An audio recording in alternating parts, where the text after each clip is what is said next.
இன்றைக்கி திருவடி ஃபேமிலியில் என்ன பார்க்க போகிறோம்னா கருவேப்பிலை பொடி. இன்றைக்கி கொஞ்சம் நிறைய கருவேப்பிலை கிடச்சிது. அதை எல்லாத்தையும் எடுத்து ஆஞ்சி வச்சுக்கிட்டு அந்த குச்சை தனியாக வச்சுப்போம். அந்த இனாக்கை அது எதுக்குன்னா பல்லு குத்துற குச்சா யூஸ் பண்ணுறதுக்காக. அதை ஒரு தட்டில் வச்சு காய வச்சிட்டோம்னா அது நல்லா காஞ்சிரும். காஞ்ச பிறகு அதை ஒரு ரப்பர் பேண்ட்லேயோ இல்லை ஒரு நூல்லையோ சுற்றி கட்டி வச்சிட்டோம்னா நம்மளுக்கு பல்லு குத்துற குச்சா யூஸ் பண்ணிக்கலாம்.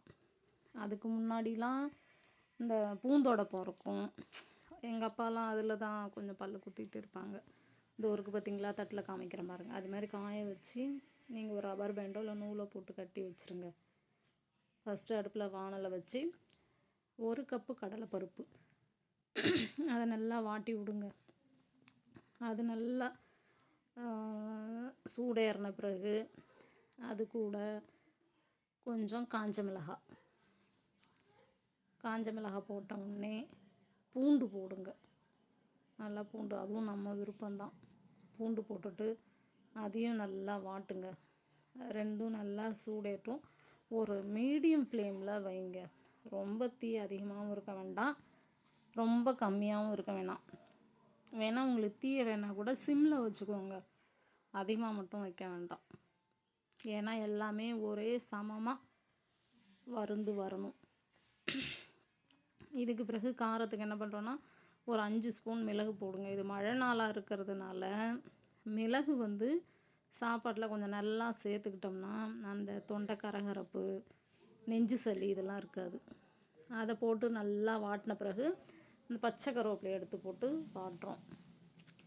இதுவும் நல்லா வாட்டி விடுங்க. நல்லா வாட்ட அந்த ஈரப்பதெல்லாம் போயிட்டு கருவேப்பிலை நல்லா பொரிஞ்சிரும். அப்படியே கையில் எடுத்து பார்த்தோம்னா அப்படியே பொறன்னு தூளாகி வரும். அந்த ஸ்டேஜில் எடுத்து தட்டில் கொட்டிடுங்க. கொட்டிட்டு அதுக்கு பிறகு வானலை வச்சு அதில் கொஞ்சம் கருப்பு உளுத்தம் பருப்பு இருக்குது பார்த்திங்களா, அது 1 கப், அதையும் நல்லா வாட்டிடுங்க. கடலைப்பருப்பு எவ்வளவோ அதே அளவு தான் உளுத்தம் பருப்பும் நாங்கள் செய்கிறது. ரெண்டும் சம அளவு தான். அதனால் இதையும் அதே அளவு எடுத்து மீடியம் ஃப்ளேமில் வாட்டணும். அது நல்லா சூடேறின பிறகு என்ன பண்ணணும்னா அது கூட மீதி பாதி கருவேப்பிலை இருந்தது பார்த்திங்களா, அதை எடுத்து போட்டு அதையும் நல்லா வாட்டணும். இந்த உளுந்தும் கருவேப்பிலையும் நல்லா சேர்ந்து வாட்டி வரக்குள்ள ஒரு மனம் வரும் பாருங்கள். அந்த கருவேப்பிலை பொடியை சாப்பிட்ணும் போலவே இருக்கும். இப்போ கருவேப்பிலை நல்லா வறுந்து வந்த பிறகு ஜீரகம் போடணும். ஒரு 3 ஸ்பூன் ஜீரகம் போட்டு அதையும் நல்லா வாட்டி விடுங்க. ஏன்னா ஜீரகம் ஃபஸ்ட்டே போட்டுட்டோம்னா பொரிஞ்சிரும். அதனால் எல்லாம் வாட்டி வந்த பிறகு ஜீரகத்தை போட்டு நல்லா ஒரு கிண்டிட்டு அதையும் எடுத்து அந்த தட்டில் கொட்டிக்கலாம். அதுக்கு முன்னாடி கொஞ்சம் உப்பு சேர்த்துக்குங்க. நாங்கள் தெருவில் விற்கிற கல் உப்பு தான் வாங்குவோம். பேக்கெட் கல் உப்பு யூஸ் பண்ணுறது கிடையாது. அதனால் பேக்கெட் கல் உப்புனா கொஞ்சமாக யூஸ் பண்ணால் கூட போதும். இது தெருவில் விற்கிற கல் உப்புங்கிறதுனால கொஞ்சம் கூட்டி யூஸ் பண்ணிக்கலாம், கைக்காது. அது மாதிரி இந்த இட்லி பொடி நாங்கள் தோசை ஊற்றி தோசை மேலே தூவி தான் சாப்பிடுவோம். அதனால் கொஞ்சம் உப்பு கம்மியாகவே சேர்த்துக்கோங்க. அடுத்ததாக பெருங்காயம். நல்லா சூடேறின வானல் இருக்குது பார்த்திங்களா, அதை வச்சுட்டு அதில் நல்லா பெருங்காயத்தை நுணுக்கி அதில் போடணும். போட்டு வாட்டினோம்னா அந்த பெருங்காயம் பொரிஞ்சு ஒரு மணம் வரும். அதில் என்ன செய்யணும்னா அந்த தூள் பெருங்காயம் முன்ன பொரிஞ்சிடும். அதை ஒரு பக்கம் ஒதுக்கி வச்சுக்கிட்டு கொஞ்சம் பெரிய பெரிய கட்டியாக இருக்குது பார்த்திங்களா, அதை கொஞ்சம் நடுவானல்லே வச்சு கொஞ்சம் திருப்பி விடுங்க அந்த பெருங்காயத்தை. அதுவும் பொரிஞ்சிரும்.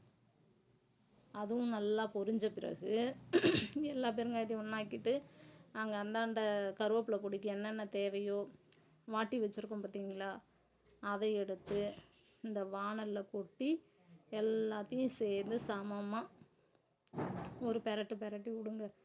பெரட்டிட்டிங்கன்னா எல்லாம் கரெக்டாக இருக்குன்னு அர்த்தம்.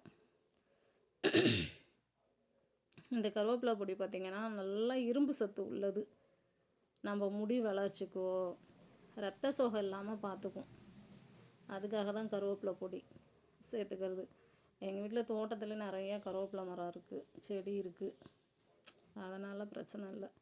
இது எல்லாத்தையும் ஒன்றா வாட்டி ஆறின பிறகு மிக்ஸி ஜாரில் வச்சு நல்லா ஒரு ஓட்டி எடுங்க. இட்லி பொடியை விட நைஸாக இருந்தால் கூட ஓகே தான். இட்லி பொடியாவது கொஞ்சம் குறன்னு இருக்கணும், இது அப்படி இல்லை, கொஞ்சம் நல்லா நைஸாகவே ஓட்டலாம். ஏன்னா இது தோசை மேலே தானே தூவ போகிறோம், அதனால் ஓகே. ஃபஸ்ட்டு எடுத்தோடனே காலையில் தோசை ஊற்றக்குள்ள தோசை ஊற்றி இந்த பொடியை தூவி கொஞ்சம் நெய் சேர்த்து தோசையாக கொடுங்க. யாருக்கு கொடுத்தாலும், பிள்ளைங்களுக்கு கொடுத்தாலும், வீட்டுக்காரருக்கு கொடுத்தாலும், வயசானவங்க ஒத்துக்குனாலும் சேர்த்துக்க வேண்டிதான். இந்த கருவேப்பிலை பொடியை நுணுக்கி நல்லா ஒரு காற்று போகாத சில்வர் டப்பா இருந்தாலும் பிளாஸ்டிக் டப்பா இருந்தாலும் உங்கள் வீட்டில் எது நீங்கள் யூஸ் பண்ணுறீங்களோ அதில் வச்சு மூடிக்கோங்க. அடுத்ததாக அந்த கருவேப்பிலை குச்சவும் காய வச்சு யூஸ் பண்ணிக்கோங்க.